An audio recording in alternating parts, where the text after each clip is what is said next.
Okay, folks, we should be live. I'm sorry for the delay. I'm only a minute late. That's pretty good by my standards. If you don't mind, I'm always running late. I'm not actually running late. It's just that I purposely wait till the last minute, I guess. I am going to take a moment. Well, first off, just let me know real quick if you can see and hear me. My video feed seems to be up, but I can't tell if you hear me. For some reason, I have a sneaking suspicion that my audio is messing up. Okay, great, thanks. And yes, no beard. I'm going to take a moment just to go on social media and remind people that there is indeed a Q&A going on right now, because I'm always really bad about doing that. So, bear with me for a moment. How is everyone, though? I hope everyone's having a good start to the weekend. I've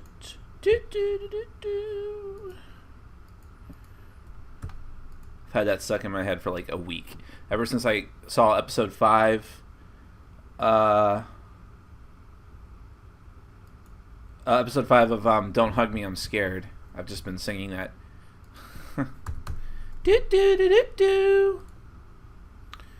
Cool. Alright, that should be good to go. Yeah, something is wrong. Yes.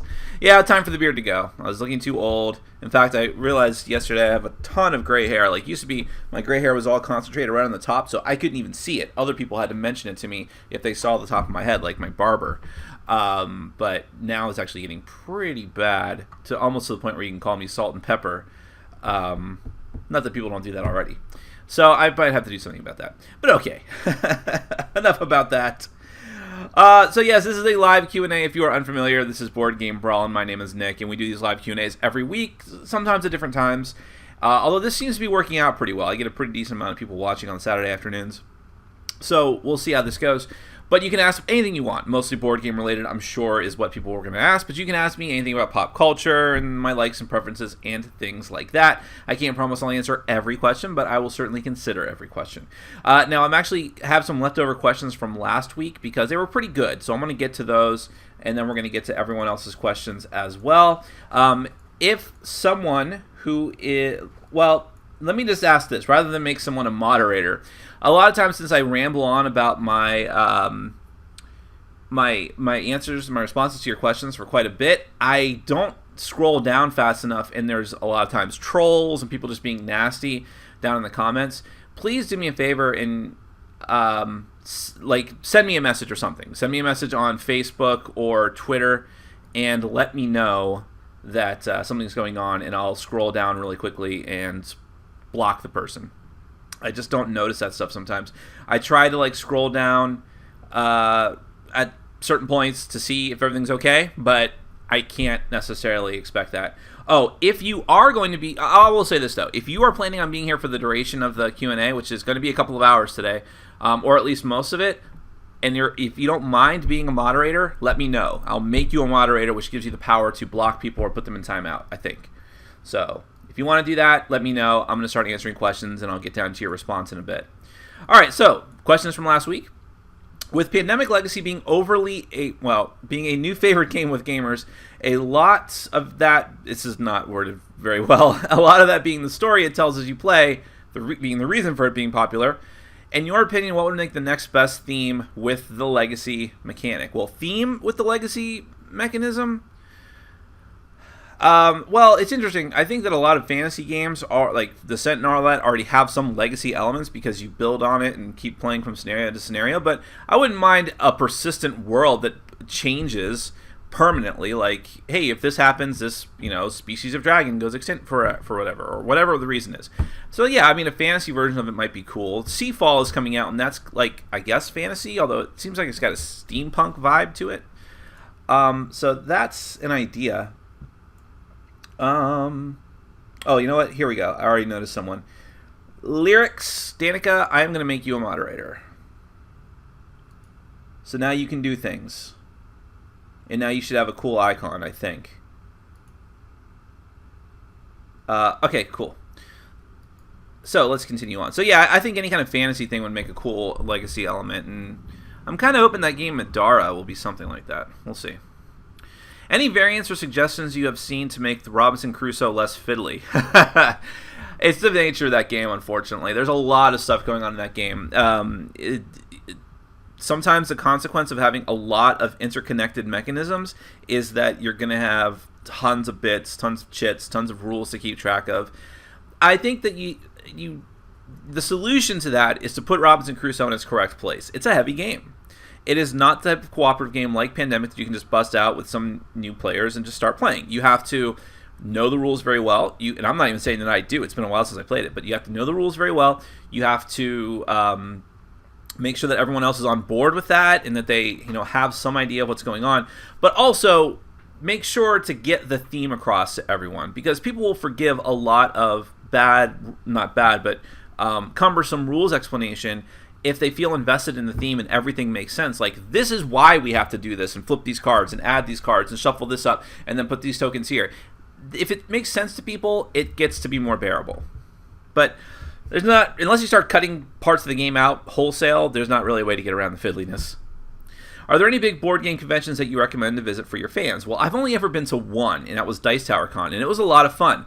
And I think people will tell you this. If you are interested in playing games, like all you want to do is play as many games as possible with a bunch of new people that you haven't met before, socialize, that kind of thing, Dice Tower Con is probably the best one for that. I can't say that from personal experience, just from what I have heard. That and maybe BGG Con as the next runner-up for playing games are like the best thing to do. But as far as like, hey, I just want to see the hottest new stuff and interact with publishers and all that, I think Gen Con is the best for the hottest stuff, and Origins is the best if you just want to chill with publishers. It's a little more sedate. Essen as well, but that's, depends on where you live. Nick, are you backing Super Dungeon Legends? I am, although I might do the $1 pledge because I kind of strained a little bit thin this month, but I'm telling you, I know I like Super Dungeon Explorer. They are not paying me. I have no business relationship with Soda Pop Miniatures whatsoever. I'm just a fan of them, even though I'm willing to admit they've made some mistakes with their company in the past.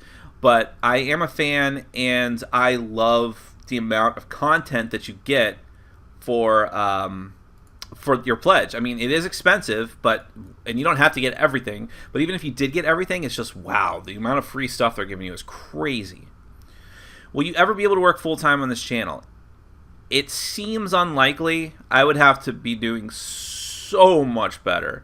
Not just in, subscribers are just like a metric of, like an overall symptom of how well, that sounds weird to say it that way, but just an overall indicator of how well the channel is doing. But the views are what matters, and I would really need to be getting like 1 million views a month for that to be even feasible, I think.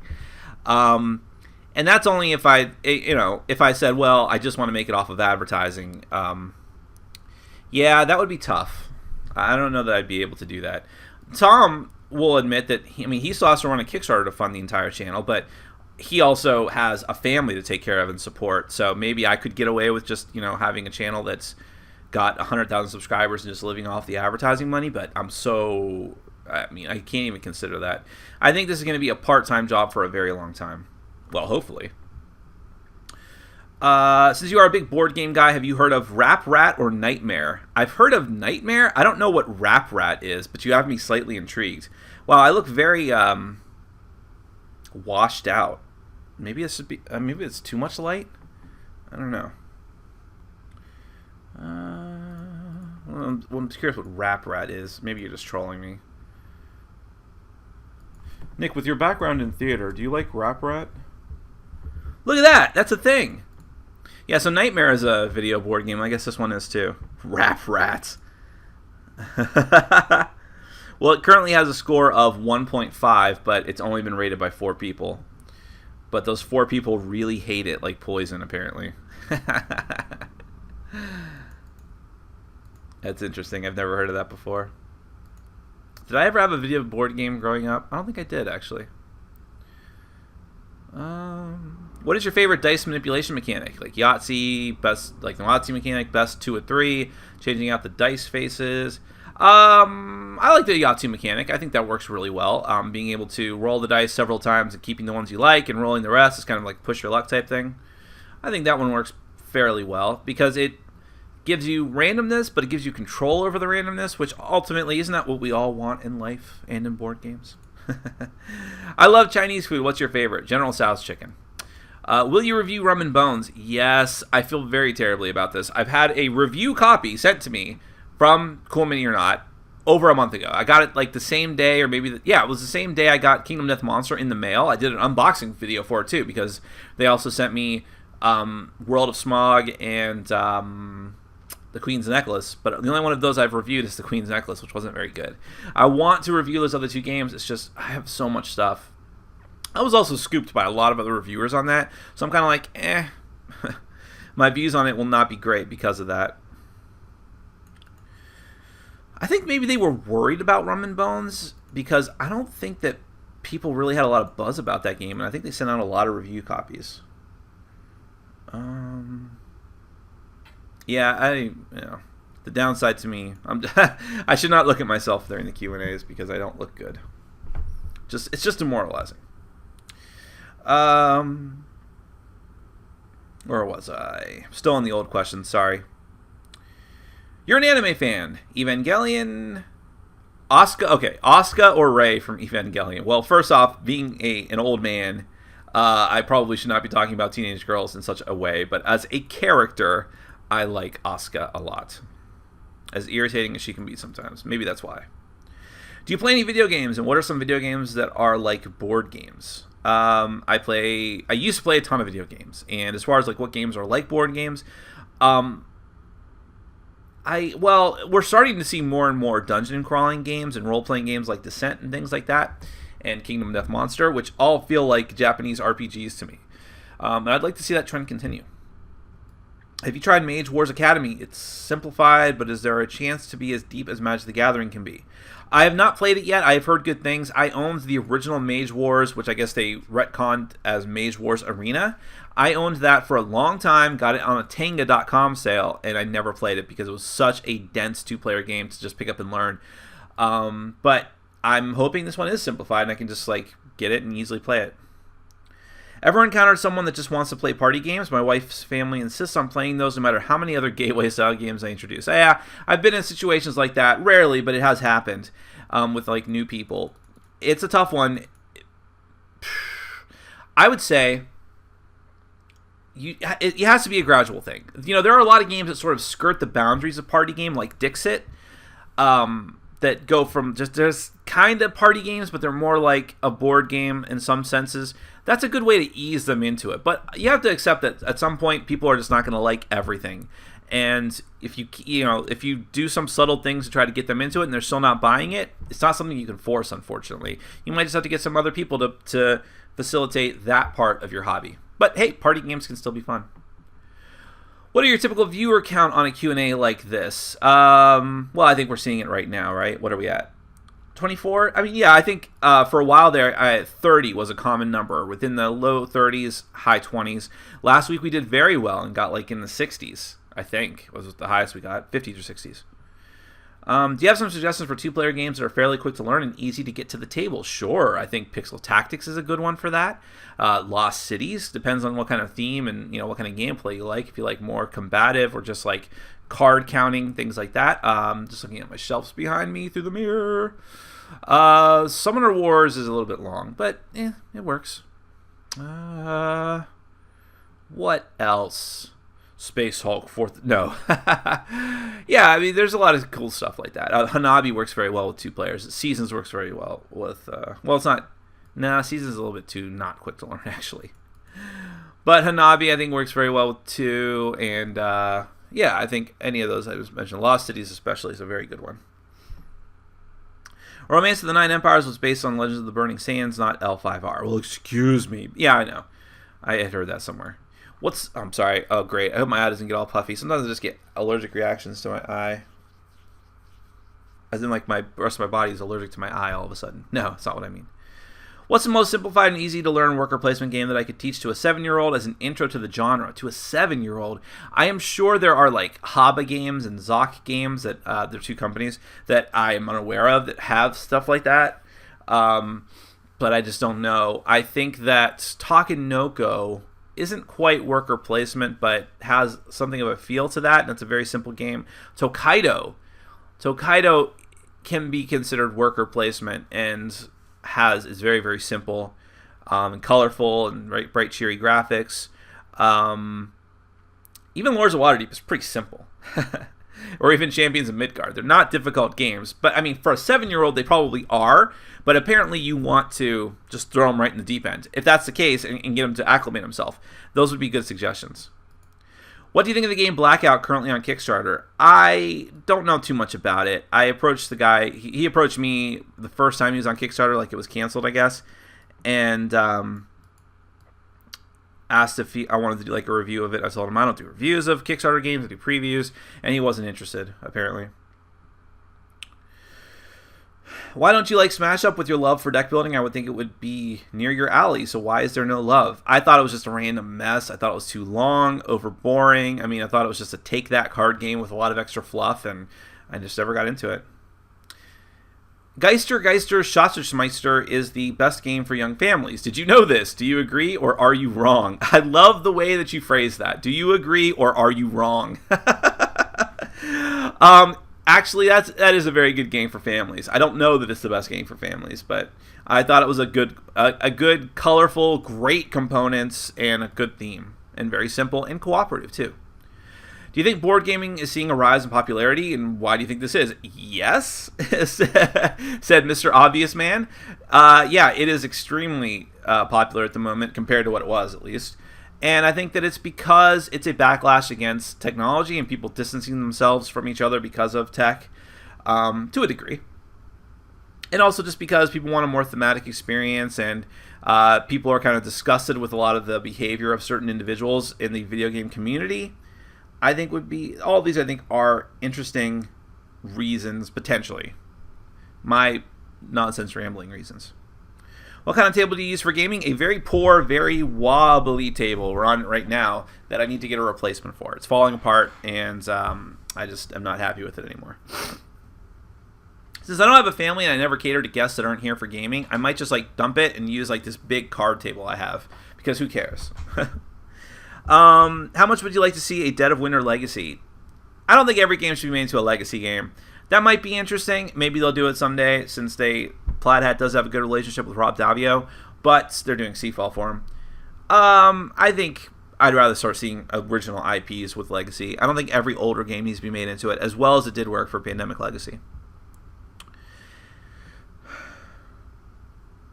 Why does loads of minis games doing so well on Kickstarter allow? Okay, sorry. I should have pre-edited these.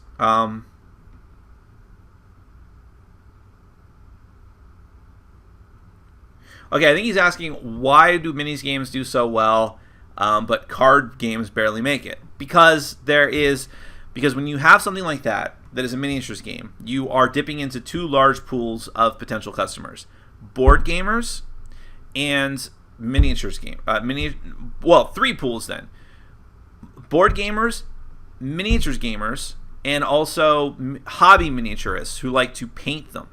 You cannot understate that. I'm telling you, if you go to the comment sections of games like any of like Cool Mini or Knots games, or any game that has miniatures as a substantial part of their Kickstarter, you go to the comment section, most of the comments are about the quality of the miniatures, how they're going to paint them, what they plan to do with them, how they plan to custom mod them.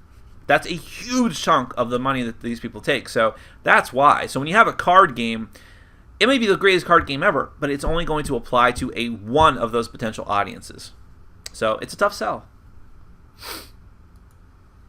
I would also argue that while there are a lot of hardcore miniatures games out there, the number of board games that have miniatures as a large constituent that are good is still a small pool that Cool Mini or Not seems to have completely cornered. Excuse me. Are you looking forward to the live-action Monopoly movie? No. Have you played Infection: Humanity's Last Gasp? Any thoughts? I have it on my shelf. I think I picked it up from my sponsor when I needed to fill out my order, and I will play it at some point. Have you heard of the Compounded Kickstarter currently going on? It's another cooperative chemistry-based game. Compounded, I guess, is another expansion for it. Yeah, I've heard of it. People say it's a good game. I have no interest in the theme, though. Is there any Kickstarter project you are looking forward to? Well, yes, Arcadia Quest Inferno should be starting up within a week or two, I think. Yeah, very close, very close. What else? I like no. I don't know. I don't know of a lot of them that are on the horizon. Well, they keep threatening to do a consequential Kickstarter. I think that game is vaporware. I don't think it's ever going to happen. And I in fact, on a forum I called it the StarCraft ghost of video games, of board games. What else was there? Oh, there's a new version of Carnival Zombie, but they could take their time on that because I need to review the old version. Nick, what are your thoughts on game books with RPGs being so popular? Do you think game books are on the verge of making a big comeback? I don't know what you mean by game books. Do you mean like novels based on... I'm not sure what you mean by that. I'm sorry. Do you plan on buying all the Time Stories decks? Yes, it's very, very fun. Until they stop being fun, then I'll stop. But until then, in fact, I'm trying to get my group to play the first expansion, the Marcy case, tonight. Hopefully. I have a lot on my plate, though. Nick, how much can you bench press now? I haven't bench pressed anything in like 2 or 3 years, so I have no idea. Probably a lot, though. I was always pretty good at that. Do you think you will ever become thin again? I weigh close to 240, and that worries me. That's probably where I'm at, or more. I hope that I do. I'm going to try my best. I'm not really happy with myself as far as my physical appearance, of course. Would you stop people from buying beasts like Cthulhu Wars, Kingdom Death, and offer them 2 to 3 different cheaper tiles? I'm not going to try to talk people into anything. It's whatever your budget allows and whatever you want. I mean, again, it's easy to say, hey, I could buy 4 or 5 games for how much this game costs. But if you really like that one game, I mean, I can't be the judgment, the arbiter of that for you. I can only put out my opinion of an individual game and say this is what works for me.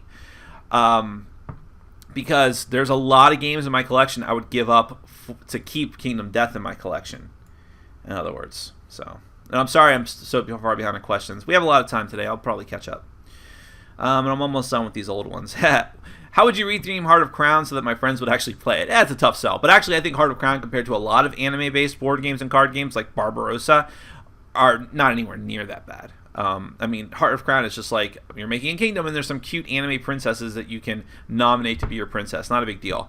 But if you really are having a hard time with it, or if you think you might actually want to retheme it, it could be anything. You can make it boring like Dominion, and, you know, it would be pretty easy to do that. What is it about Seasons that you love so much? I bought it along with the Enchanted Kingdom expansion, but just can't seem to get into it. I don't want to give up on it just yet.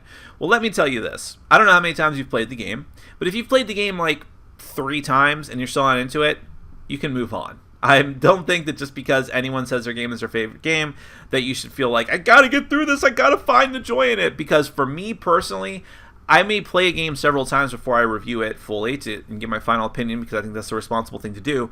But after the first time, I have a generally good inclination about whether or not I'm going to be keeping it and whether or not I'm going to gain more and more enjoyment out of it or not.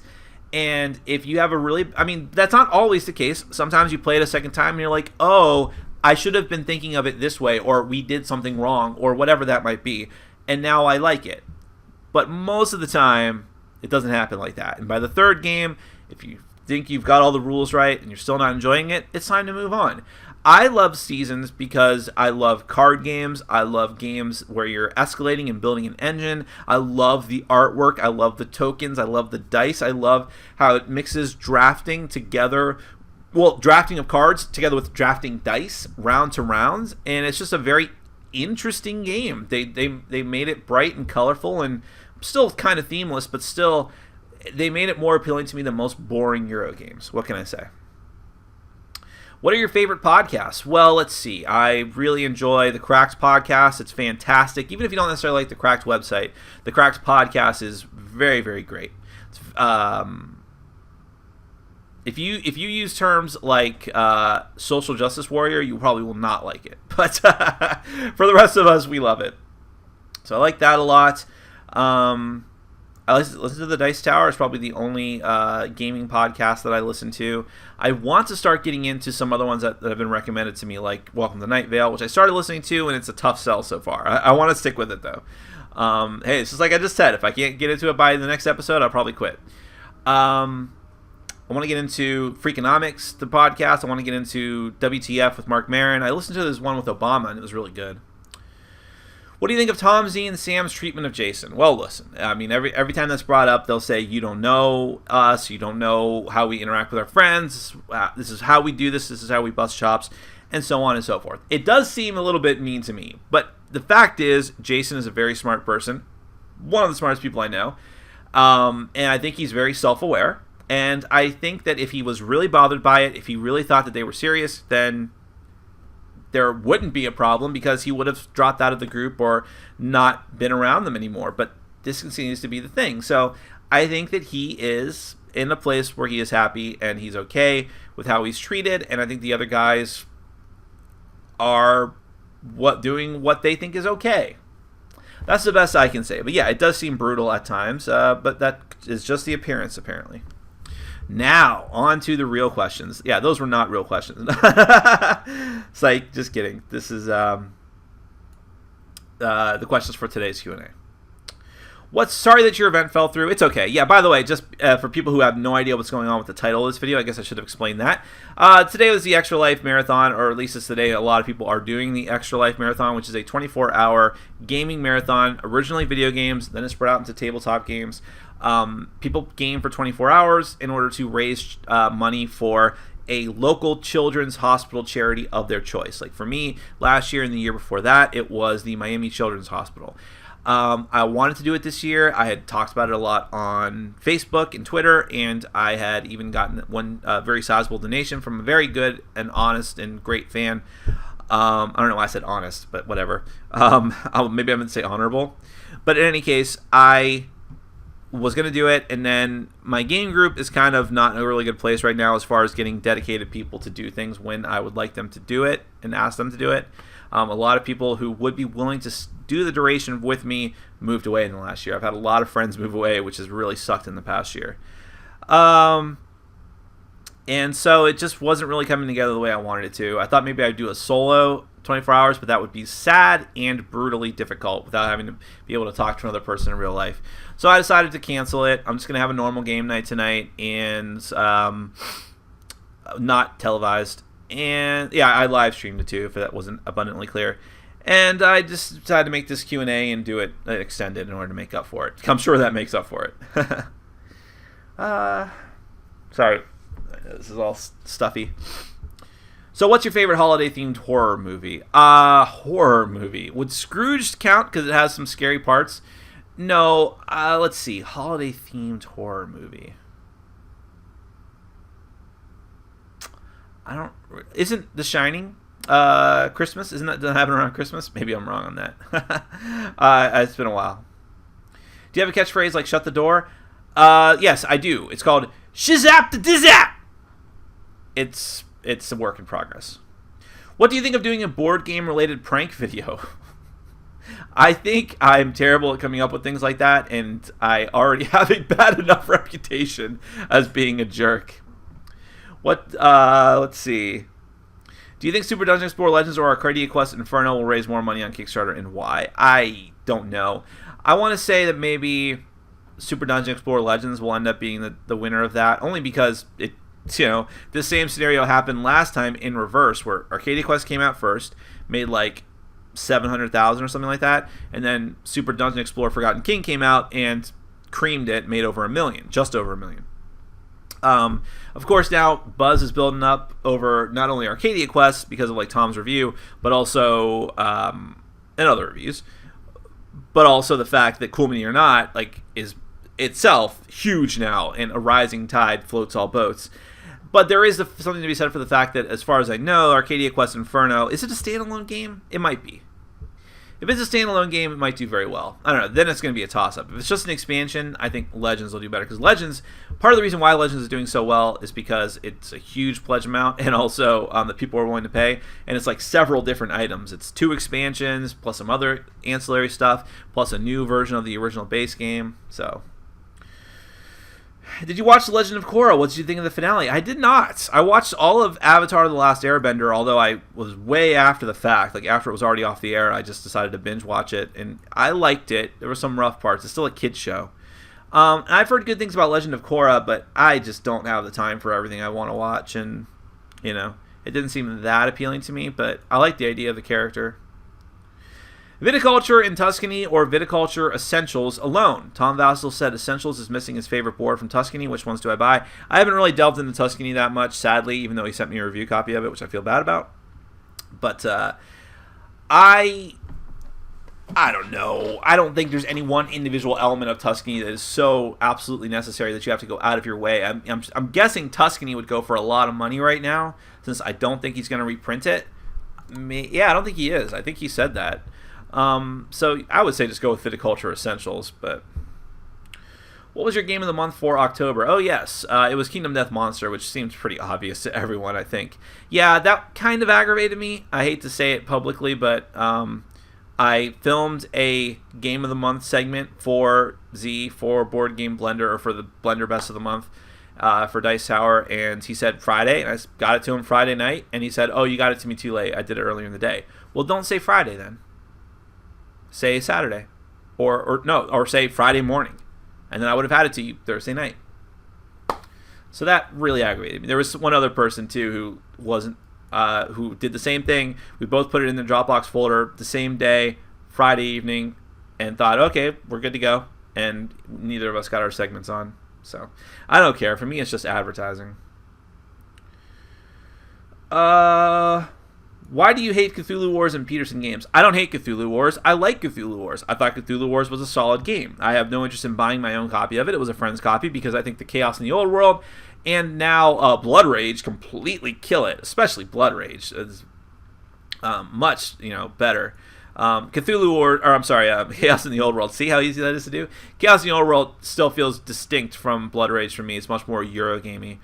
But the reason why, and I don't hate Peterson games, but I was so disgusted with the behavior. Like, listen, I don't care if a publisher or designer gets aggravated with a negative review that I've given. I can understand that. But the fact is, I didn't give a negative review. I said, this is a good, decent game. I like this other game better, and I'm kind of surprised that this game was so similar to that game, and I don't necessarily think it's worth over $200. That's what I said. And you would have thought that I had killed their firstborn child. And in fact, what happened was the fans of Peterson games and Cthulhu Wars were such assholes in the threads, especially on Board Game Geek. Just disgusting people. Like, I've never seen that kind of rabid, like, just blind rage over nothing. And the younger Peterson, like his son or something like that, I don't even know what the fuck their relationship is.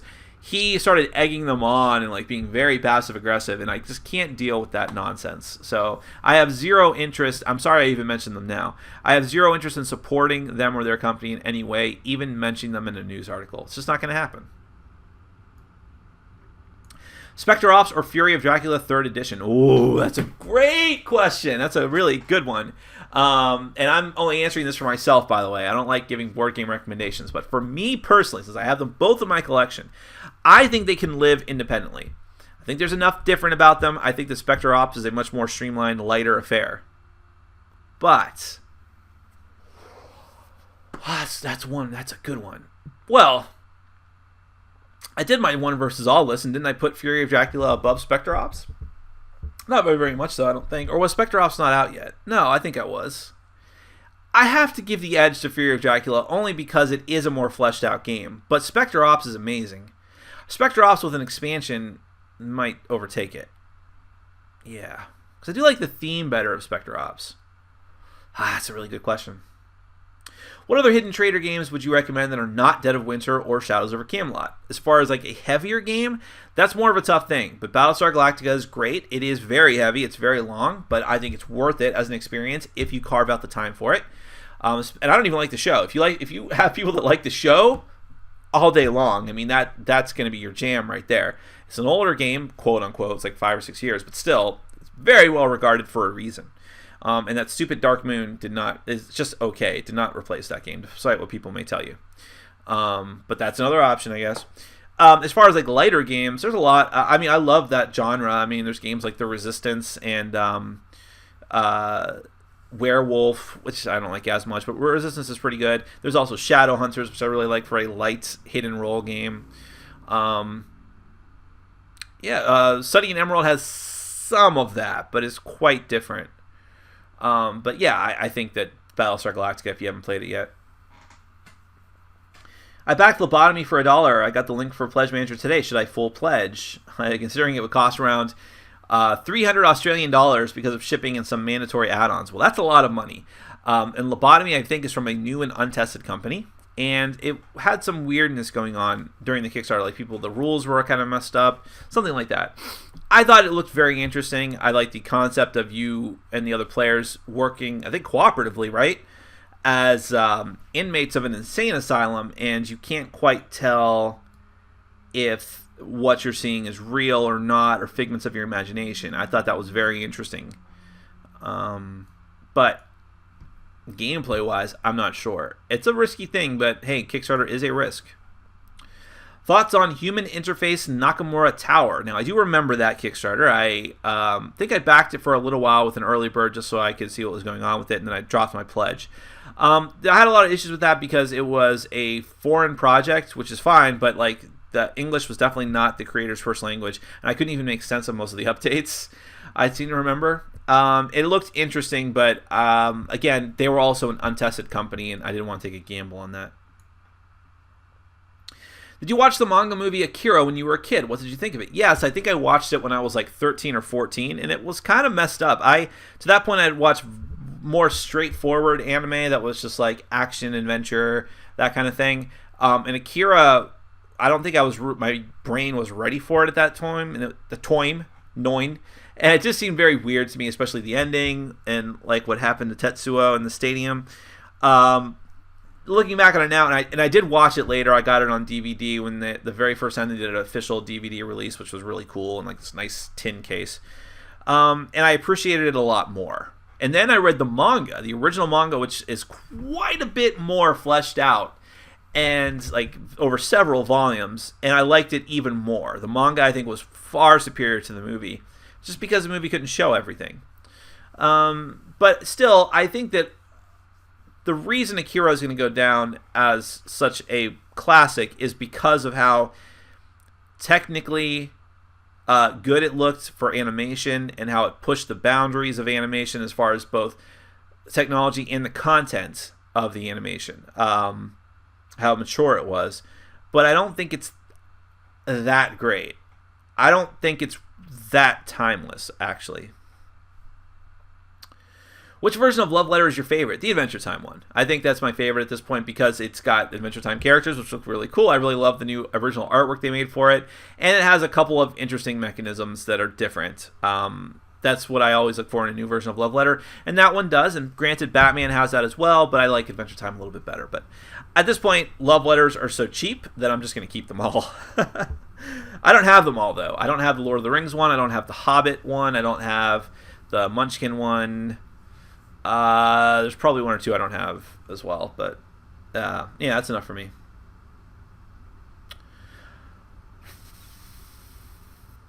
I watched a review of Above and Below and it looked awesome. I've never done Kickstarter before and was thinking of popping my cherry on Islebound. Any thoughts? It's a very interesting way to phrase that. Well, I'm not going to tell anyone to back or not back a particular Kickstarter. I can only say what I think is really cool. And I will say this. Ryan Lockett, who is the designer and publisher and artist behind Islebound, Above and Below, City of Iron, Empires of the Void, 8-Minute Empire, 8-Minute Empire Legends, The Ancient World. Am I forgetting something? I probably am. He designs, publishes, and does the artwork and graphic design for every one of his games. And they're all at least decent. The worst game of his I've played, for me, was 8-Minute Empire, and it's just because it's not my type of game. It wasn't a bad game. Other people really enjoy it. Whereas other games of his I love, like City of Iron, which is getting a new edition soon, and I don't know why. The Ancient World is really good. I haven't reviewed that yet. Above and Below is awesome. 8-Minute Empires of the Void, I own the original edition of it, and I need to play it again. I had a bad first play of it, but I don't think it was the game's fault. I think it was our fault. My point in saying all this is he's a known quantity. He does very well on Kickstarter. He's a reliable person. He's an honest person. He's a good businessman. I mean, if you back the game, unless barring any kind of catastrophic accident, which happens to everyone at some point, the game will be delivered, and there is a reasonable expectation that it will be a good quality game from the components, artwork, and hopefully the gameplay. But I can't say anything for sure, obviously. Everyone has a dud game now and then. But I think that if you are pre-inclined to like the game, if you are already interested in it, you could do a lot worse. Nick, have you looked at that Horsemen of the Apocalypse card game Kickstarter? Loved the theme, and they have a new not safe for work version. Might try it out for only $16. Yeah, but now thanks to Exploding Kittens, any game that has a not safe for work version, I am pre-inclined to be incredibly distrustful. Distrustful? I just made that up. Not trusting of it. Robin was awesome when she appeared on the Q&A. She seemed to keep you in line. Any chance for romance there? Robin is my ex-girlfriend, so I'm going to say no. Do you believe Magic the Gathering will ever... Oh, also she has a boyfriend. Do you believe Magic the Gathering will ever turn into an LCG system? Never. And the whole bottom will have to fall out of that. And, I mean, the whole system will have to come crashing down. And I don't see that happening anytime soon. There's a lot of people willing to pay for the cardboard crack.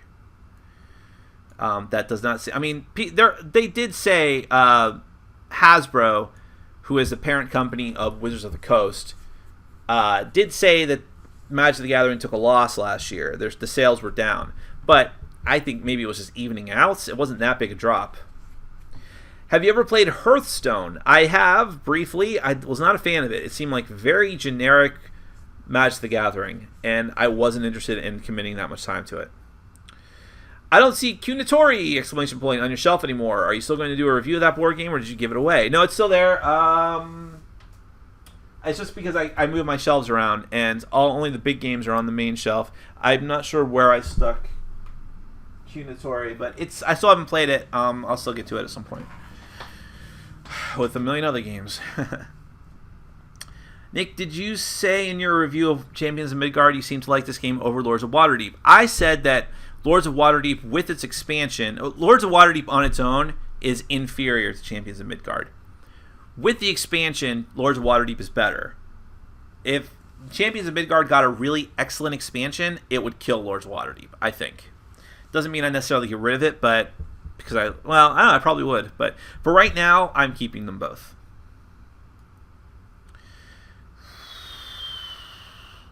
Is the Dice Tower / Tom Vassal becoming the man of board gaming? That's the man in quotes of board gaming.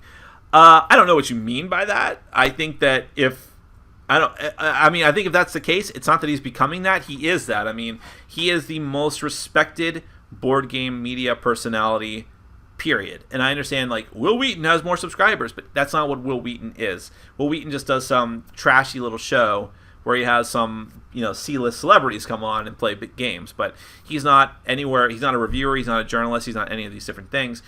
Tom is more keyed into the community than anyone else and more respected by a lot of people, rightfully so. And he's done a very good job in the last couple of years since he went full-time of spreading out and having different parts and segments of the organization, having a network of reviewers, having a news arm of the organization.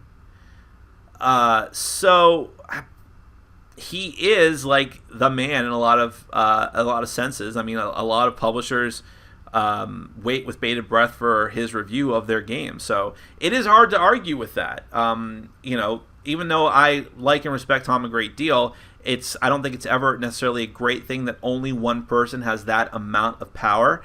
If you think about TV and movie reviewers, most people might have a favorite, but that favorite is not anywhere like more powerful than all the other reviewers in the country. At least not anymore. There's no Siskel and Ebert anymore.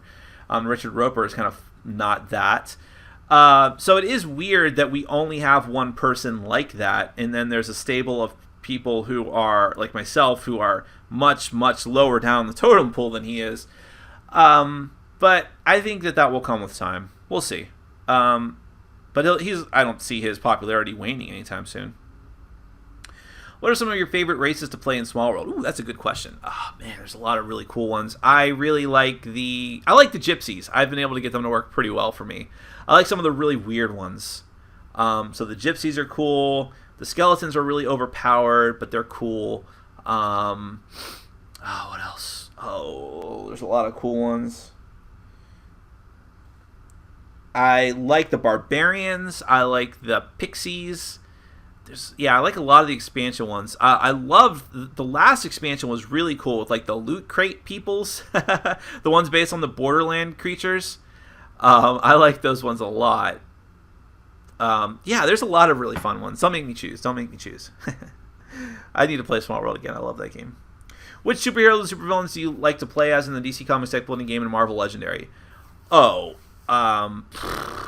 with DC Comics, I don't have any kind of favorite. We randomly deal out the superhero that you keep in front of you, and then during the course of the game, it's a random Ascension deck builder, so whatever could come out. I do like the card drawing cards that are usually like the fast people, like the Flash, which I think is just a tiny, tiny little bit of theme in an otherwise themeless game.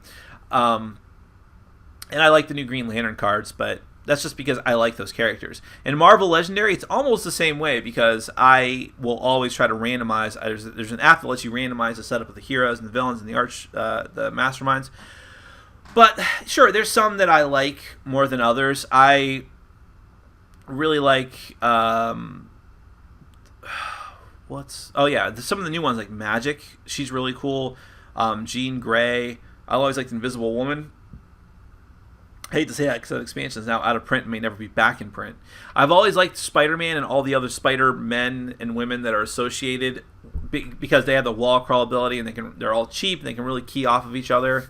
So I like Iron Fist cards a lot because they're also really cheap but work really well together. I like any cards that combo well with each other because it gives you focus during the game.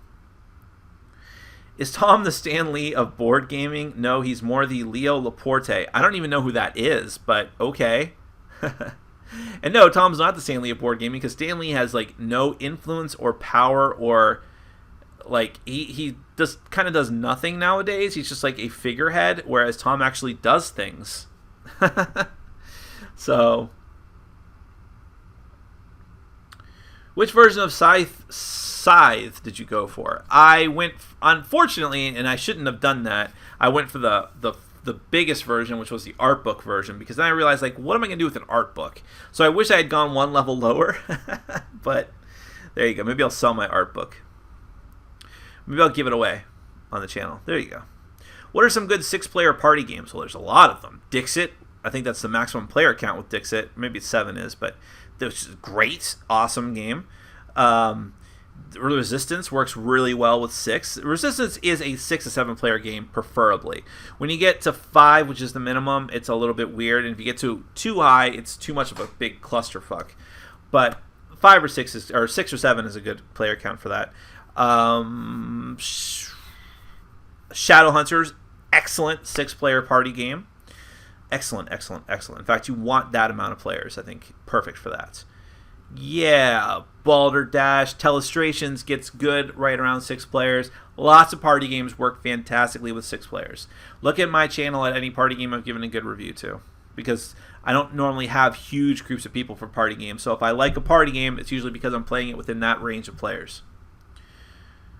What are your thoughts on the Crits Happen videos? I know what they are. I'm aware of them. I believe that the guy who does them, his name is Scott Morris?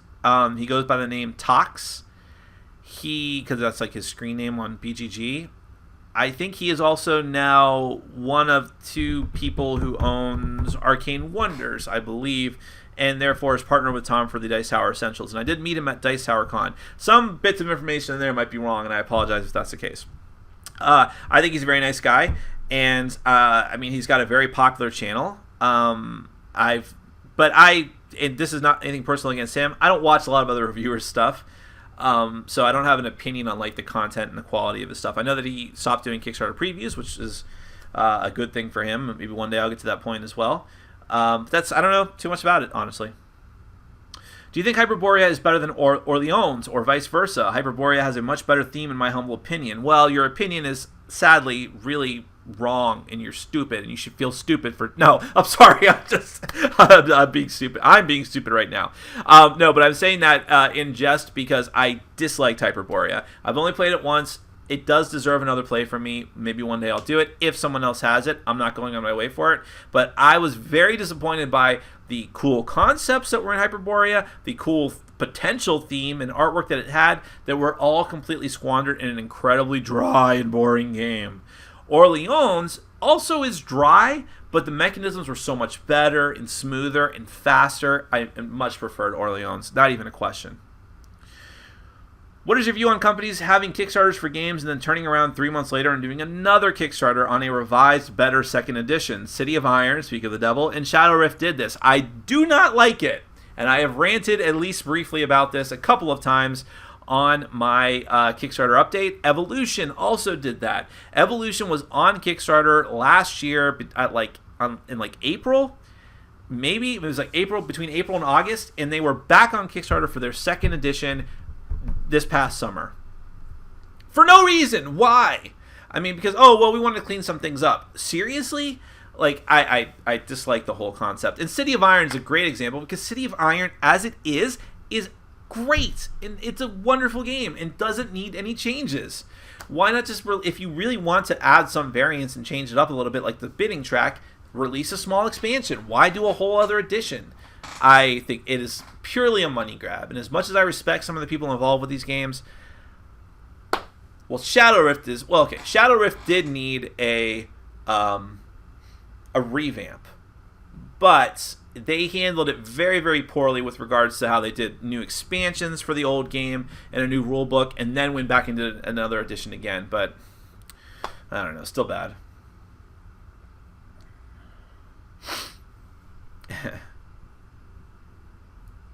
Very funny, Calvin. What do you think about the upcoming 75th anniversary Captain America expansion of Marvel Legendary? With so many expansions, is it getting long in the tooth? Have they jumped the shark and dolphin? Well, no, they haven't jumped the shark, because they are just giving people more and more of what they love. Now, it is more and more of the same, essentially. As much as the cards might change, the concept is still the same. But I mean, you can say the same thing with Magic. In other words, if people are into the game, like I'm into the game, then it's okay. Eventually, I might get burned out and stop. But for now, for people who... It's so sexy when you see me rub my nose like that. Sorry. But for now, I'm really enjoying the game, and I like Captain America. Captain America, to me, is the better version of Superman. Truth, justice, the American way, but actually an interesting character with some, moral... Not necessarily moral ambiguity, but ambiguity as to how he reacts to the world, and he's not too powerful. I don't know. I was just thinking about that earlier today. So a Captain America centric set is pretty cool. I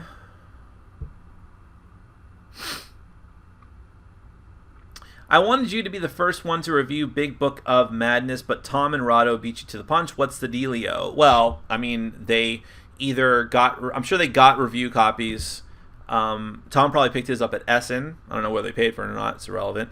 And Rado, was Rado at Essen? He might have gotten it there too. Or Rado is big enough now where he's getting a lot of review copies from people, because people want the views. And I didn't get a review copy. Yellow did not put me on the review list. Yellow has a really weird... Basically, I have to wait for, I don't know what, Kingdom Come for Yellow to actually pay attention to me as a reviewer, despite the fact that I've given many of their games excellent reviews just by chance, including like some of their failing games like Guardians Chronicles and Zombie 15, but they don't seem to care about me and my channel. And I tried to ask for review copies, and they gave me a hard time. We're like, well, first off, you need to sign up to the site called tomazone.com, which is like this spam site for people to get review copies of things in general, and they constantly spam my inbox with junk. And I don't know, it was a whole deal. So I'm probably never going to get review copies from Yellow, and that means I'm going to get scooped on a lot of their stuff, and that's just how it's going to be. Do you ever plan on reviewing games like Red Dragon Inn? Maybe not your cup of tea. Red Dragon Inn, I've never played it. It does not seem like a cup of tea. It seems like it's in the Munchkin category, which means it's not for me. Which reviewer are you disagreeing most with, just to put your reviews into perspective? Do you mean just from like what games we disagree with the most?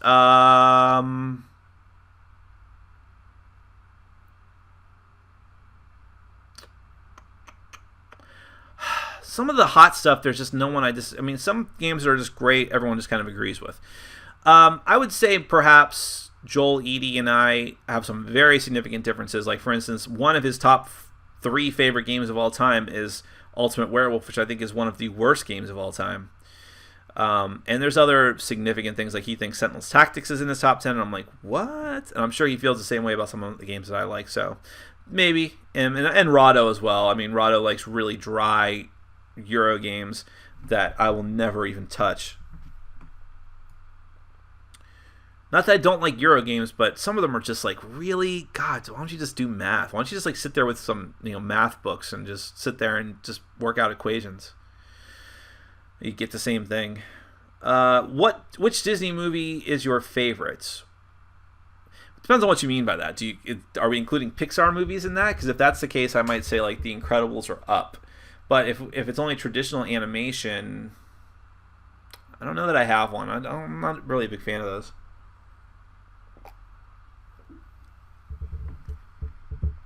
How did you get into modern board gaming? I played Magic for a very long time, but never really delved too far out of that arena. But then when I started dating someone who was still into Magic in my late 20s, early 30s, I got back into Magic a little bit, and then I'm like, what is some other stuff I can enjoy? And then I started getting into Dominion and Ascension and started branching out into more and more board games. And then I broke up with the person I was dating at the time and had nothing to do with my spare time anymore, because we were like living together, and I was like, I just have an empty house now, and it's an empty, sad apartment, and it's very sad, and I'm kind of just need to be social, so I started a board gaming group, and that's how things went. Have you ever seen Gun X Sword? I think it's Gun and Sword. Any thoughts? I think I started to watch that show and was bored to tears. Did not like it.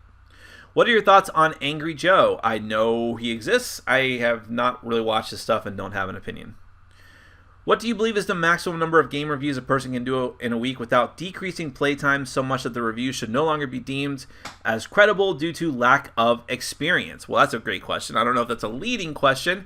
I certainly do a lot of reviews, but I think that for me, I have a very fortuitous position of being able to play games like 3 to 4 times a week and more if I needed to. And then what I'll do is I'll do all of my reviews in 1 or 2 days, meaning that I'll pick 2 days and say I'm doing all of my reviews on these days. I will also play games, unless it's a super hot game, in which case I'll spam plays of it. I might play one game 1 or 2 times in 1 week and then wait the next week, play it again with a different group of people. I have that kind of flexibility, even though my core game group is sort of disintegrating at this point. But there's so many other gaming options in the area that I have some flexibility there, and I've been able to keep my experience with the games at a pretty high level. That being said, the main point of your question being like, is what is too much? I don't know, because I will play some games only a couple of times if I'm just not feeling it, or I think I've made up my mind about it. But everyone is going to have a different barometer of how much experience is enough experience, or too much or too little. No one would say too much, but if you think that a game needs to be played 10 times before anyone could even consider reviewing it, then obviously 1 review a week is going to be all that person could probably do, or 1 or 2 games a week. And that's not my intention. I'm not here to plumb the depths of every single nook and cranny of a game. I just want to tell you whether it's fun or not. And while I might know after 10 games a better idea of how balanced a game is, I'm not going to have any better indication of whether it's fun for me or not. I'll know that after 2 to 3 plays, for sure. Do you have reservations about doing preview videos of games that you know you wouldn't like? The reason for my question was that my impression of Zombag was the gameplay was awful and non-existent. Well, that's certainly your opinion, and you're welcome to it.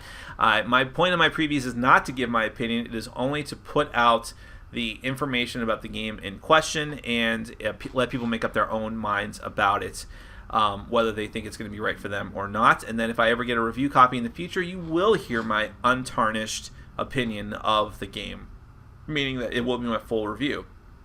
I do go out of my way to make it clear that those are paid advertisements, and you should take them in the spirit of such. I don't necessarily like doing my previews in general, but they are a necessary thing to keep the channel going, sadly.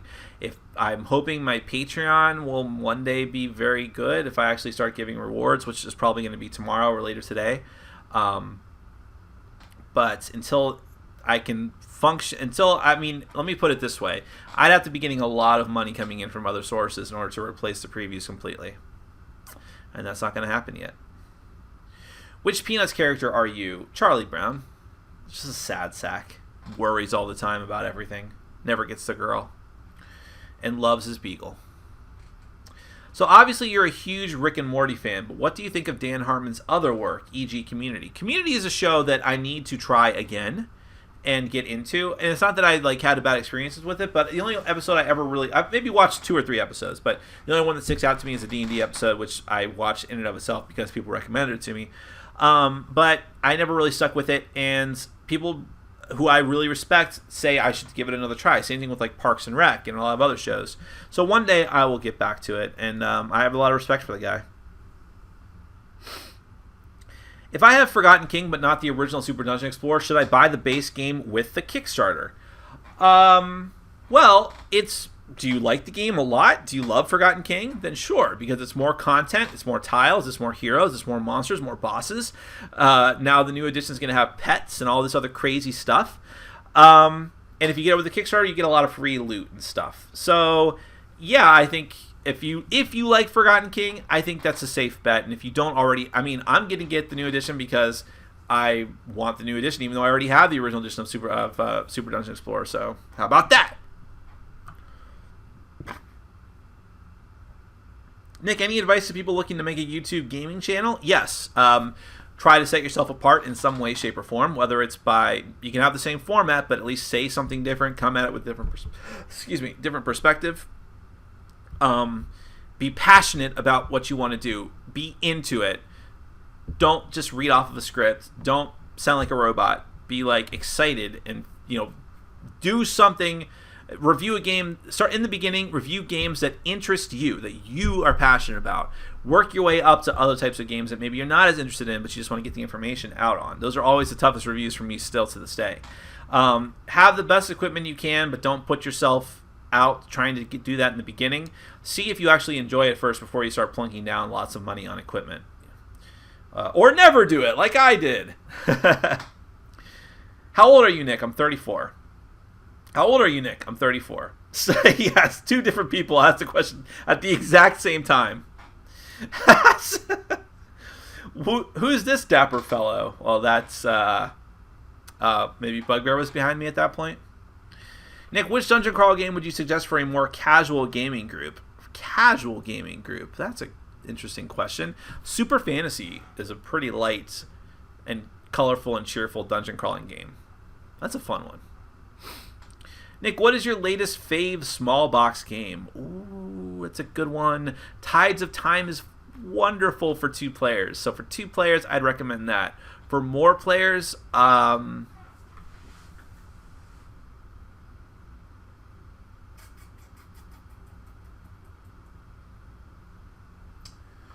really still into Red 7. That's a good one.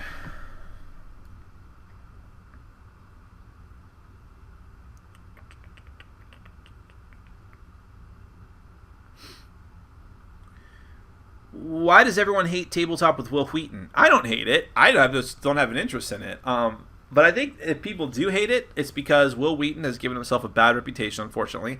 Ironically, since he's the person that came up with that rule of the internet, don't be a dick. But he has been a dick to a lot of people, including people that work for him. So there is that. I can understand some people being upset about that. I don't care enough about him or his show to have any kind of strong feelings like that.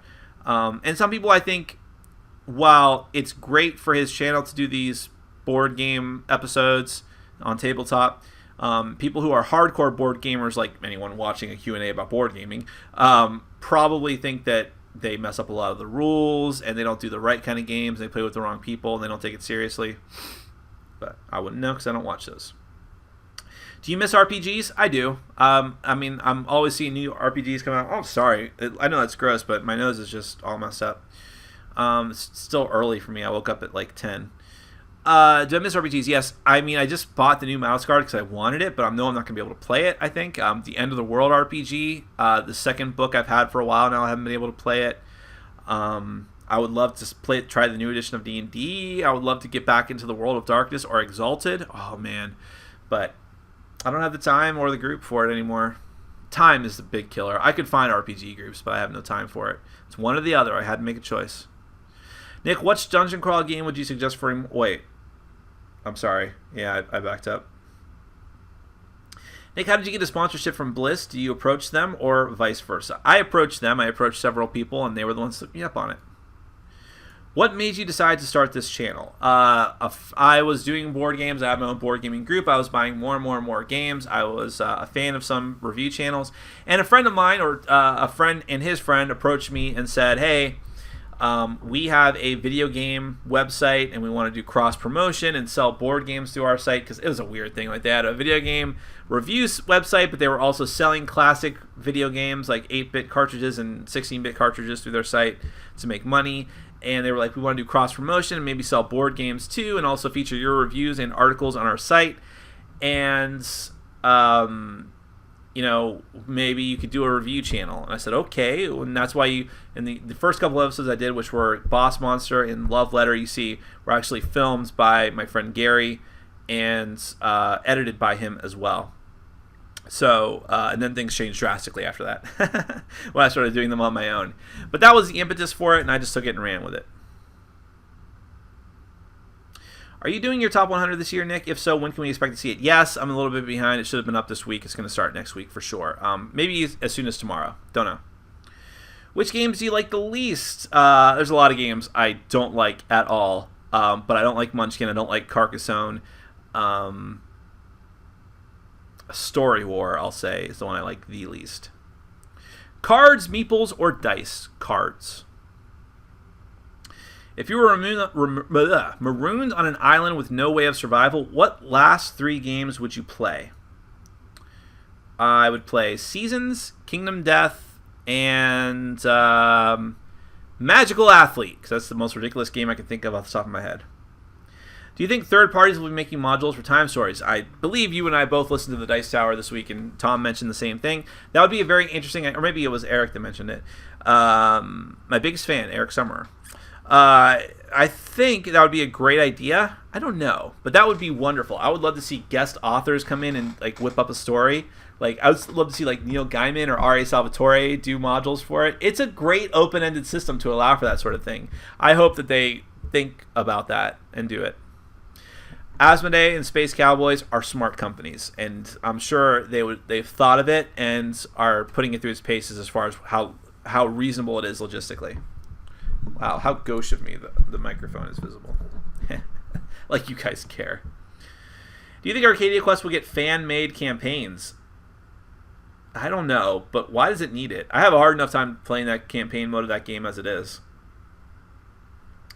What Spice Girl would you be? Overrated Spice. My grandmother started me on cribbage at 7. I think Lords of Waterdeep could work if taught with patience and hand-holding. Sure, I think a lot of things could work like that, and I also think that if you're a hardcore board gamer, nerd, geek, you've probably already been exposing your children, whether they like it or not, to a lot of aspects of geek culture, and so they probably are at least a little more mentally prepared for that type of thing. So sure. I've heard cribbage is kind of tough to wrap your head around. Pick a new theme for Heart of Crown. The princess thing has got to go. Well, you and I will agree to disagree on that, sir.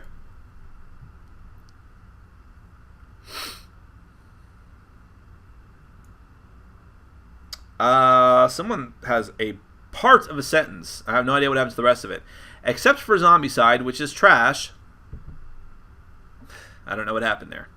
If I'm buying one, Pandemic Legacy, Time Stories, or Blood Rage. I can't make that decision for you, and I like all 3 of those games for very different reasons. So I think you need to ask your game group, the people that you would be playing these games with, ideally, what they want to do. Do they even like cooperative games? Do they like brutally competitive games?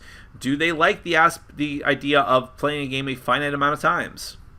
You have to figure this out. I just purchased Fury of Dracula based on your review. What amount of players is doable? I know the best configuration would be 5. I think even with 2 it works fine. The only problem with 2 is that one person is like juggling 4 different character sheets and cards and things, which is aggravating, but it's not impossible. And I really think that if you're, maybe 2 is not ideal, but even if you have 3, where each of the other 2 players takes control of 2 hunters, you're still in good shape, and I wouldn't worry too much about it.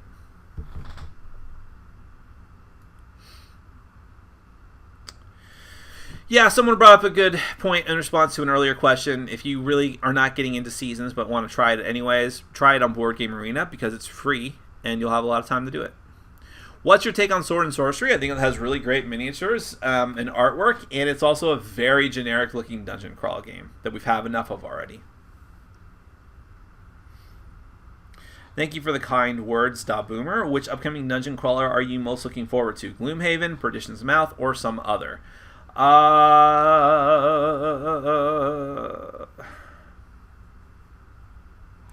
going to excise myself from those 2, just because there might be a conflict of interest since I did a paid preview for Perdition's Mouth. So I'll pick one that is off the beaten path and say Conan. Yeah, there you go. That's not off the beaten path, but it wasn't one you suggested. What are some good deck builders for stupid people? Like, literally fun ones for people who are not very smart. Do you have a chip on your shoulder about some people in your game group? I get it. It's fine. The DC Comics deck building game is very simple. Even simpler than Ascension. But Ascension's also for stupid people. See whether they like superheroes better or fantasy with bad artwork. Hey Nick, I can't decide between Arcadia Quest and Super Dungeon Explorer. I know you've mentioned they're both different games. It's just that SDE has so many extras. It's true. I mean, and I cannot stress enough how different they are. I know people will be like, yeah, well, they fall, like Tom's like, yeah, but they fall in the same bucket for me. Because what? They have chibi miniatures? They are so drastically different. I can't even stress that enough. I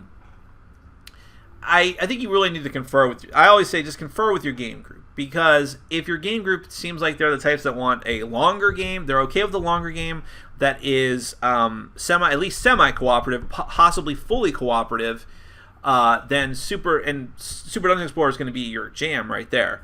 If you just want quick, hyper-competitive spurts of gameplay, then Arcadia Quest is going to be your jam. Have you tried Epic Spell Wars? If so, any thoughts on that random chaos of a game? My opinion doesn't shine through, does it? I have played it. I reviewed the second base set. I thought it was surprisingly fun for what it was. Not the greatest game ever by any means. Better than Munchkin, at least. I didn't keep it, but I thought I was surprised by the fun that I had.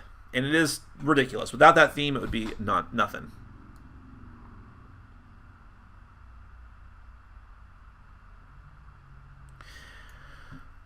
How often during a normal week do you play board games and for how long? Well, I mentioned it kind of earlier, but 4 is kind of high, but I think 3 times a week is average, or at least. How often do you get to play old games? Not too often anymore, but sometimes. Usually a couple times a week people will say, Nick, I want to play this game. I'm like, all right, fine. Am I catching up, or did I just accidentally skip too far ahead? I'm catching up. Have you seen Gravity Falls? If not, you should. I have seen Gravity Falls. It's very, very good. I think I finished the entire first season. I need to keep watching it. It's just fallen between the cracks, but I liked it a lot. How delayed do you think Conan will be eventually? Maybe not Kingdom Death levels of delays, but it will be delayed. And anyone that thought that game was going to deliver on time was smoking crack or new to Kickstarter. It's a huge, massive game. Tons of extras were unlocked. You knew it was going to be delayed. Knew it.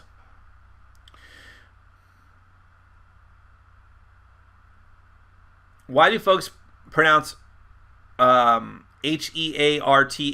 like hearth and not hearth? Is it me, or is it just a common mispronunciation? Maybe it's a common mispronunciation. I thought it was hearth, but if it's hearth, then there you go.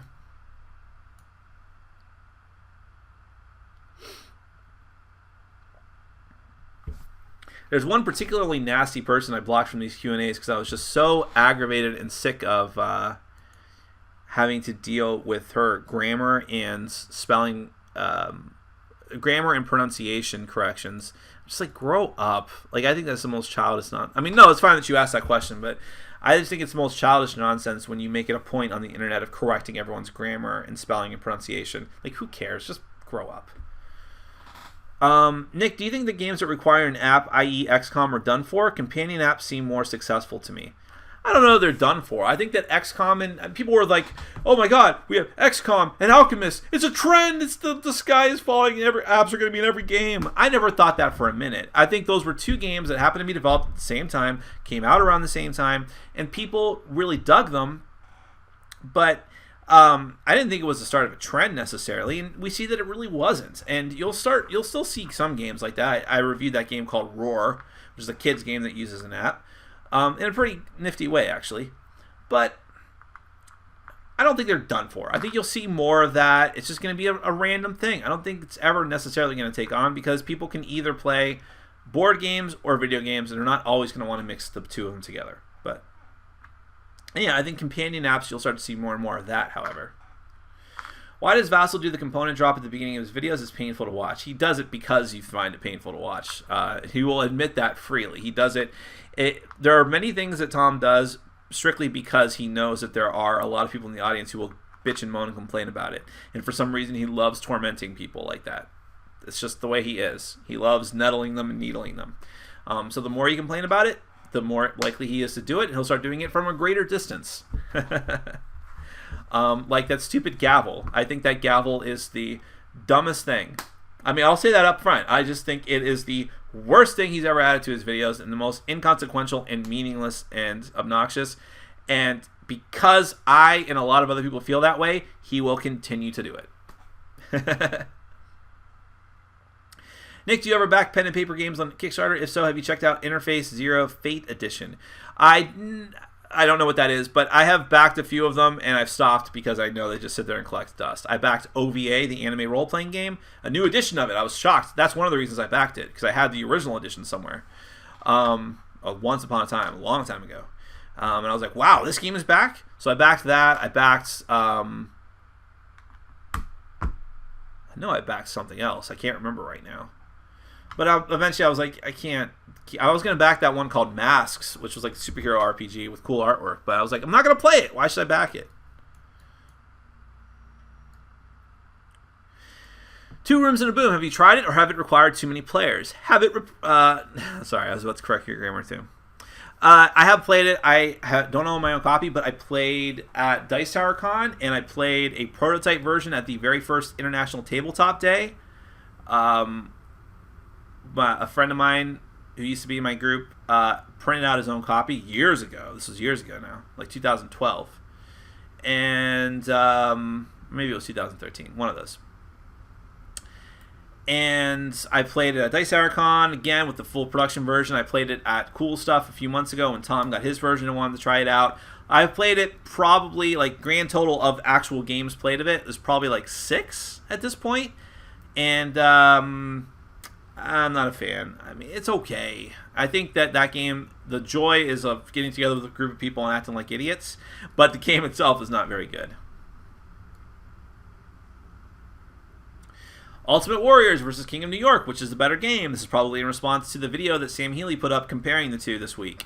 Well, as a game, for gamerly gamers, Ultimate Warriors is probably a little bit better, but I don't know. I think King of New York / King of Tokyo is probably a little bit better.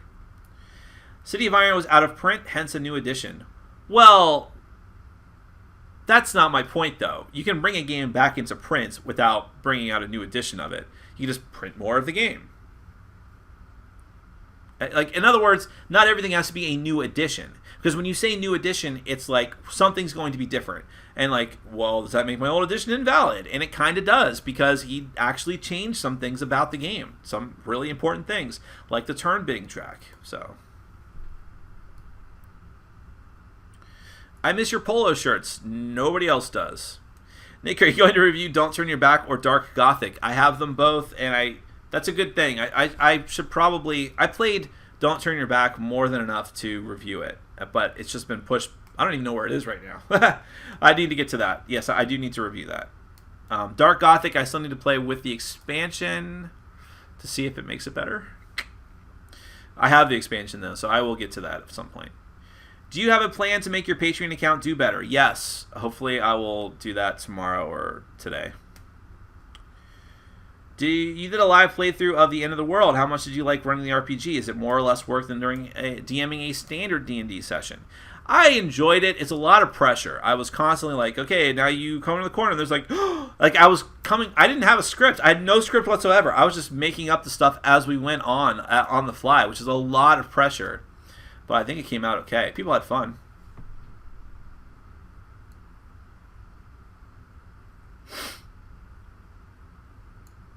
Thank you for supporting me on Patreon. I will try to make it a little more enticing for people.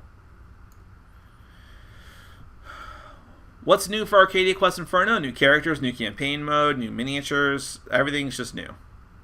What kind of DM were you in your D&D days? I was probably a dickish DM. I was very competitive with it, which I shouldn't have been. But I also tried to do some really creative stuff with the story. Do you have any of the Descent expansions? What do you think of the new one coming out from Fantasy Flight? I said Final Fantasy. I always see that. I have one that I've never played. The Lair of the Worm, I think. Maybe another one. But that I got in a trade. I think Descent's a great game. I just never even got through the first campaign. So this is one of the reasons I haven't reviewed it.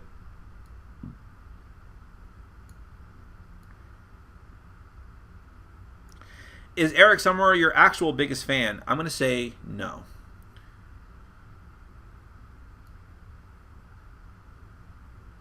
What is the best thing about this hobby? I would say the community. This is like the best fan community, period. Even despite some faults that it has, which I have complained about many a time, just because I want it to be even better than it is, I still think it's the best fan community of any kind of geekdom.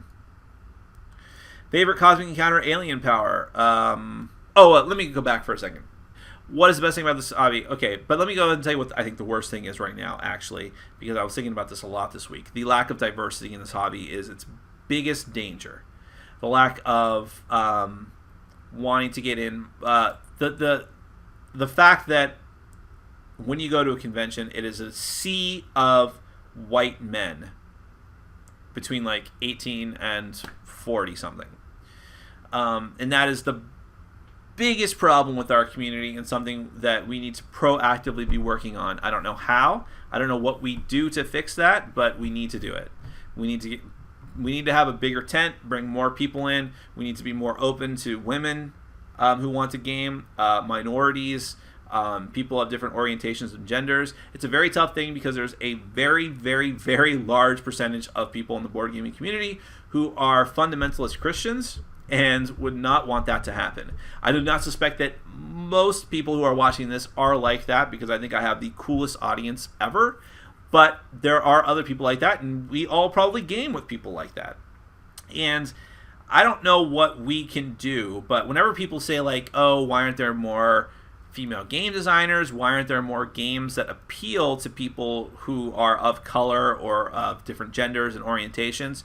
I say, well, you're right. Those are problems, but we can't do anything about that until we fix the root of those problems, which is, why are we not actually making this a more hospitable hobby for a diverse group of gamers? Then maybe when those people are in the community, game publishers and designers will feel more inclined to say, yeah, maybe we should start catering to our audience. Whereas right now, they don't have a lot of incentive to not cater to people that look like me. Hopefully not totally like me, because this is a monstrosity. Regular show. Oh, wait. Back to the original question. Favorite cosmic encounter, alien power? I know I have an answer for this. I don't ever think about these things that much. And you put me on the spot. Favorite cosmic encounter, alien. Tom would have an answer right away. Tom would have anticipated your answer.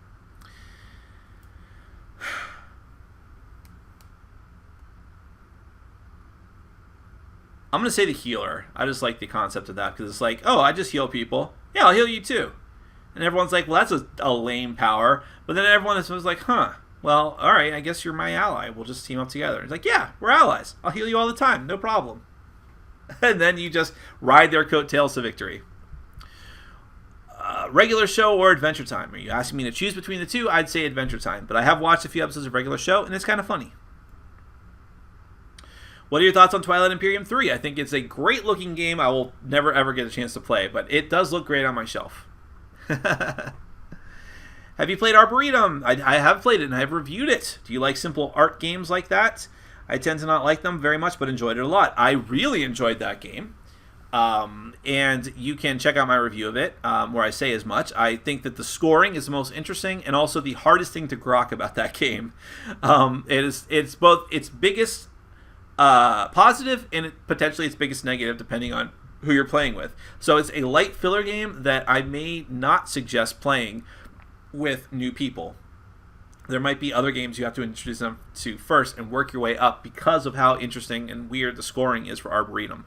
But once you get past that, it's a beautiful little game. Really enjoyed it.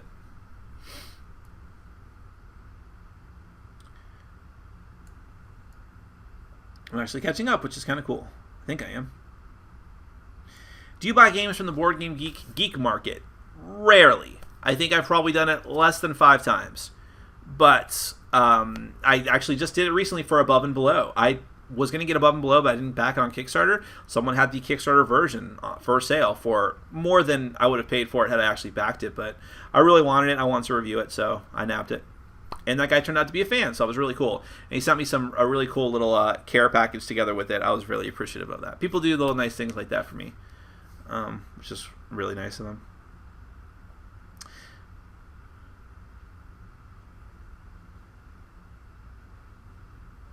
I know you don't watch other reviewers' videos, but have you seen at least one of Sam's reviews? What do you think of his format? I like how he takes you through several rounds of an actual game. I think he's referring to, Sam Healy of the Dice Tower. I think I watched 1 or 2 of his reviews, but I think like with most reviews, I just skipped over the overview because I think they were actually games I already played before. So I can't really comment on that, but I thought I like Sam's opinions. Well, I disagree with Sam on a lot of things, but I like how passionate he is about his opinions and straightforward. Have you ever been a miniatures gamer? No, not a straight-up hardcore miniatures gamer, but I have dabbled in it. What are your favorite Small World expansions?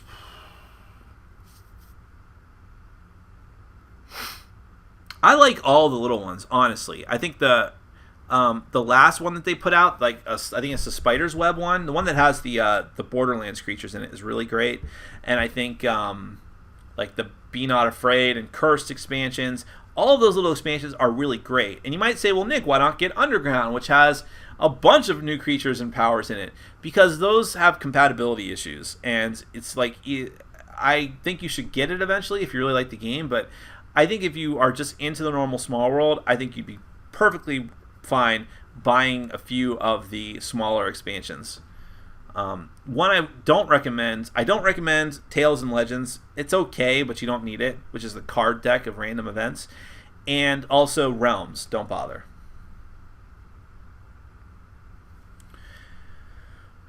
Have you ever had the nickname Mina-chan? Mina-chan.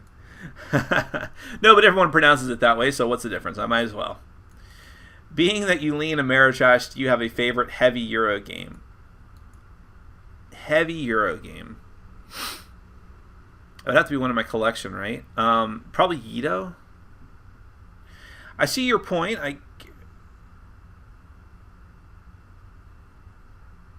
Well, yeah. Clinton, I don't...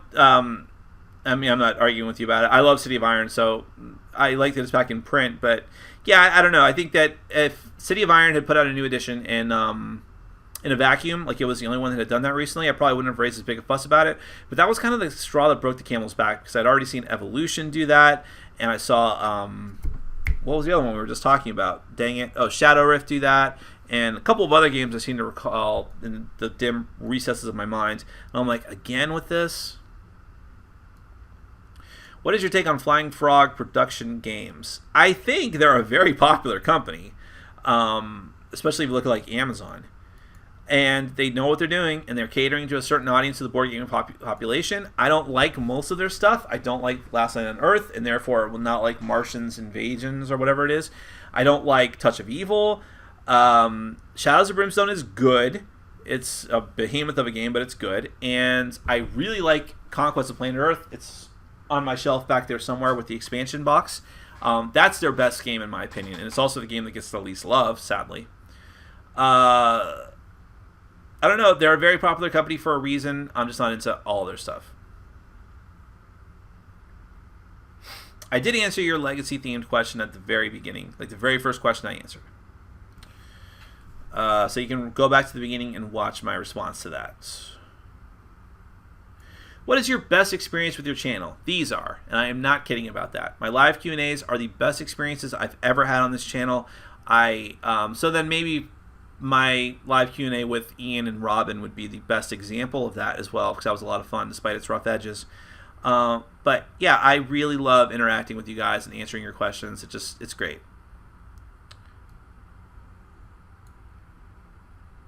Waggle Dance, best intro worker placement game, especially for kids. Well, you might be right about that. I have Waggle Dance, and I have not played it yet. I've had it for quite a while, so yeah, you might be right.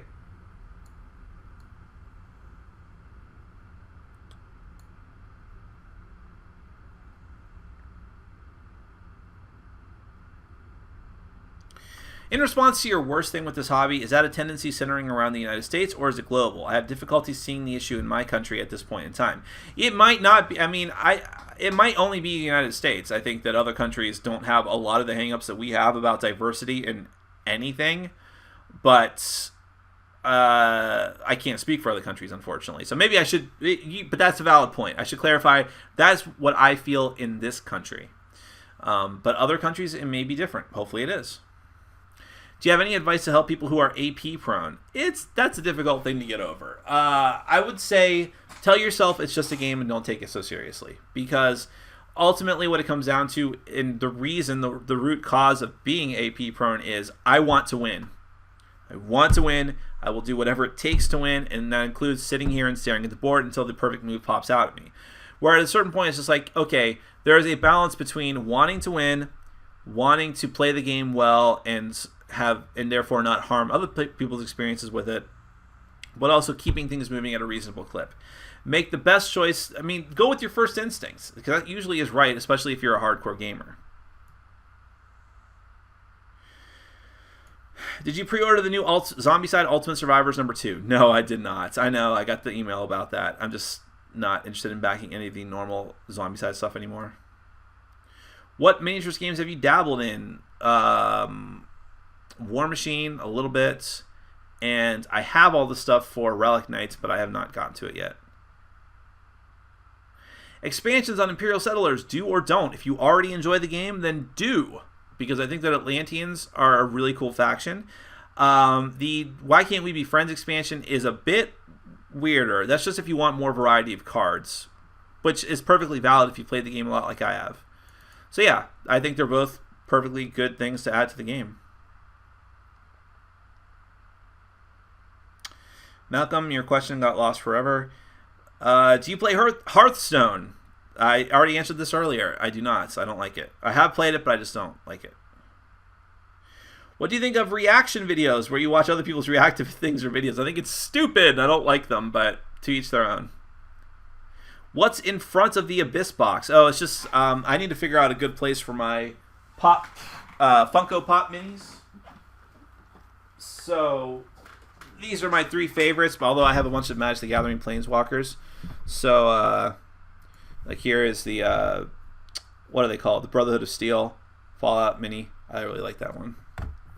And the Iron Giant. I just got this one. I had to get it. You know why? Because it's got a tiny Hogarth and a tiny car, which is just amazing. And he's got the dent in his head. I love that. I love that they go out of their way to do stupid little details like that. Like when I first saw it, I'm like, is this thing damaged? I'm like, oh wait, no, he had a dent in his head in the movie.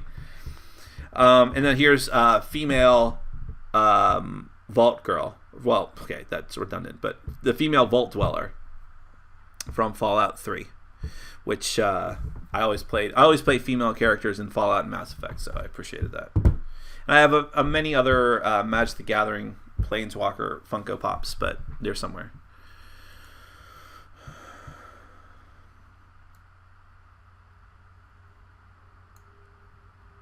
Isn't Shadow of Brimstone pretty much the same mechanisms as Touch of Evil and Fortune and Glory? No, I mean, first off, it's fully cooperative, and that's the only way to play the game. And I seem to remember that it wasn't Touch of Evil. Well, I guess they do have roll and move mechanisms. No, I don't know. I felt like Shadows of Brimstone, perhaps because of its cooperative nature, just felt different to me. Shadows of Brimstone also had the whole aspect of the town parts in between the different levels. Like, you go to town, and it's actually a whole other separate game, which I thought was neat. How much time a week do you spend on gaming-related activities? I don't know, like, time as far as hours, but it's many, many hours. Like, I would say between, depending on the week, 12 to 20 hours. Well, okay, wait a minute. When you say gaming-related activities, that's just like straight-up gaming, that would be 12 to 20 hours. Adding on the time I spend on my channel, it's like every other hour I'm not working. So it could be, if I work 40 hours a week, it could be any other amount from the week that doesn't count sleep, which is not much. Any thoughts on Pandemonium? It looks interesting. I just am not too sure about it. Have you ever thought of making your top 10 essential games? No, because I don't think I'm in a position to qualify to really comment on that quite yet. I have played a lot of games. I don't have a very deep and wide breadth of knowledge on enough different games yet. Maybe in a few years. Can you elaborate the fun of a Yahtzee-style dice mechanic? I am debating on getting Favor of the Pharaoh. Well, I haven't played Favor of the Pharaoh, so I'm not going to comment on that. But the Yahtzee dice mechanism in and of itself, I think, is solid because I like rolling dice, but a lot of times you can be absolutely killed by the dice. So what the Yahtzee-style dice mechanism does, and it's not just in Yahtzee, it's also in King of Tokyo, and it's in... some games sort of use it in sort of an ancillary type of way, like Roll for the Galaxy...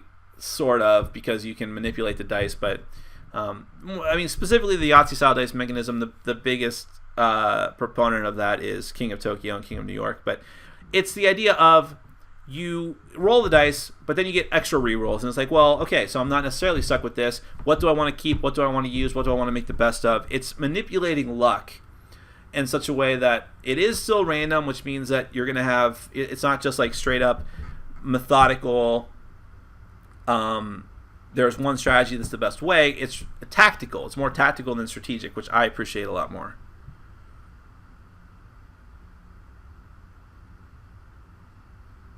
Do you feel that board game themes are starting to push the line of appropriateness or have crossed it? Tragedy Looper with Suicide and Murder, Legacy, The Testament of Decreasy, including Stillborns, etc. Well, this would be an area where you and I might just disagree, because I don't necessarily think that R-rated stuff, if that is considered to be R-rated stuff, I guess it is off limits. I think that if the board game makes, I'm not saying there should be a rating system for the content of game necessarily, but if the board game itself makes it very known what you can expect from the game, then I don't see a problem with it. And as far as Legacy, I understand that the idea of having like stillborn children and miscarriages is an unpleasant one, but it's not necessarily unrealistic and gratuitous. Not having played the game, I'm not sure, but I just think, like, in the Tragedy Looper, Suicide and Murder, but yeah, you're trying to prevent suicides and murders. So a lot of it has to do with the context. Is it glorifying these things? And if it is it done in a really grotesque way? Some people are going to be okay with that, some people aren't. But I think that for the most part, a lot of these games that have darker themes have you playing heroic characters fighting back against that. And I think that it's a slippery slope to say, well, this is inappropriate and we shouldn't do it because it has people killing people. Yeah, well, there's a lot of games that have people killing people. Sometimes you take control of the people that kill people. And just because it might have cartoony graphics or something, does that make it less wrong? My opinion is none of it is all that bad. I haven't seen a board game that I have played and enjoyed yet where I would say, whoa, it's too dark and inappropriate. Kingdom Death Monster has a lot of really dark stuff in it, but again, that's the point of the game. It's survival horror. It's people struggling against the forces of darkness and probably going to be killed, but how can we do our best to survive, and what are we willing to do to survive? That's the story that the game is trying to tell. If it's inappropriate for you, what I would recommend is always, always, always do research. And it may sound like, oh, why do I have to do research? Just make more appropriate games. But you have to try to game publishers have to appeal to a diverse group of people, and not everything's going to be for everyone. So there may not be a clean answer to that question, is what I'm trying to say. But I think that you will be okay. There is always going to be games that will have appropriate themes for you.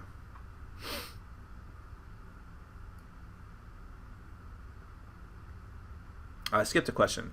Have you played Voyage of the Beagle? If so, your thoughts? Do you think Robinson Crusoe would work well as a legacy game? Maybe it would, but go back to my response earlier in the Q&A. I don't think that every already published game needs to be made into a legacy game. Make some new IPs. But I've had Voyage of the Beagle for I think a year now and still haven't played it. May never happen. Another legacy question. Do you think the legacy concept is too polarizing to be a good mechanism? No.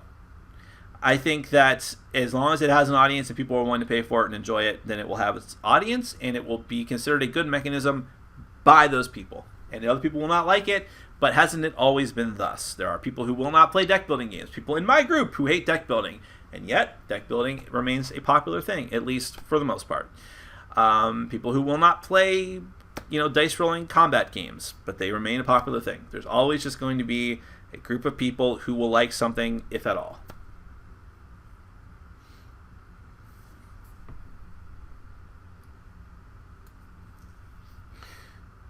Could you text Eric Lang and ask him to make a He-Man Masters of the Universe Dice Masters?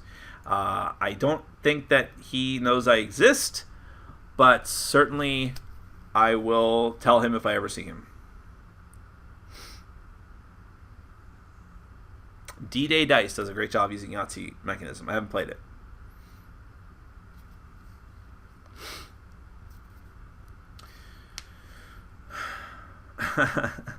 Chris has a lot of patience with me. Yes, I know, Chris. T-shirts. I still want to do T-shirts one day.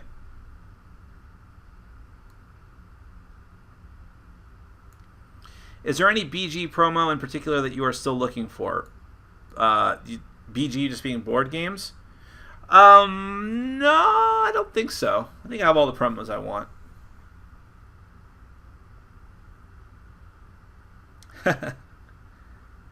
Thoughts on the Big Book of Madness? I'm still very excited about it, and I hope to try it, and I'm sorry that I'm probably going to be the last reviewer to ever do so.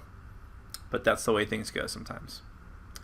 I've done very well for scoops in the past few months, getting like Fury of Dracula, Time Stories, Kingdom Death.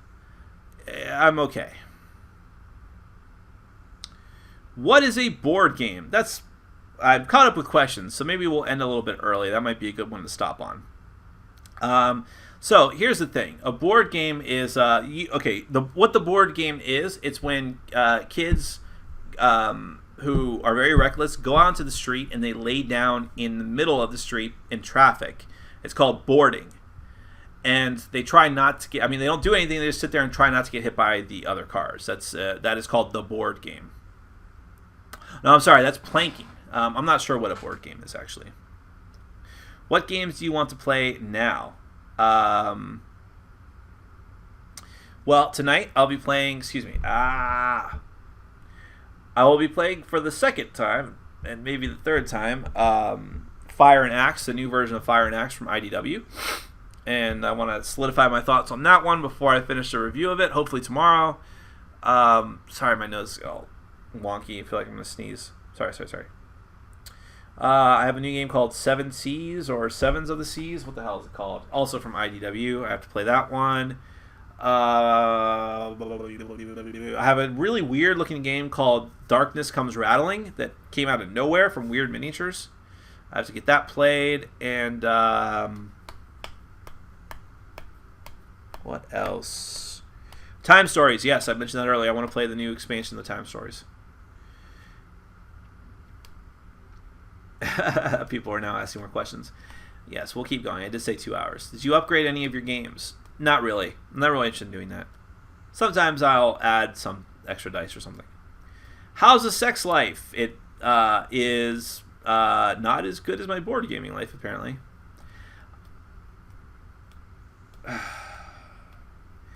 How far did you make it into Kingdom Death? This hasn't already been asked. I made it very far in a solo campaign, but I have not finished it yet. I mean, it's like Lantern Year 17 or 18. Nick, when are you moving to Minnesota so we can game together every other day? I would love to move to some northern state, and Minnesota wouldn't necessarily be my first or 10th choice, but I would consider it. All right, guys, it looks like questions have kind of petered out, even though we have 49 people watching, which is amazing. But that's okay. People are probably just keeping it on in the background. But I think that's as good a place as any to stop. We didn't quite get to 2 hours, but I think you got your money's worth because you paid $0. So, unless you backed me on Patreon, in which case, thank you very much. And yes, I'm going to maybe right after this finally get around to doing my Patreon plan, putting that together. It's a good time to do that, I think. I was going to film a video, but I have to be out of here at 4:30, so it's not really a lot. I don't want to rush myself. I'm not going back to Ohio, Rezzaroni. I'm sorry, never. I'll have to be somewhere else. All right, well, we're going to end it there. Jacob, save that one for next week. Yes, I know I was making very unfortunate hand gestures when answering a certain question. But anyways, thank you so much, everyone. Thank you for your patience with me. My output was kind of crappy this week. I understand that. And also the Patreon thing I've been procrastinating on, and my top 100 I've been procrastinating on. It's not procrastination. I just only have so many hours in a day. But I love you guys, and I want the channel to do well. And hopefully you'll stick with me and bear with me, and I will do my best to give you more and more great content. Thanks so much. Have a fantastic weekend. I sincerely mean that. Take care.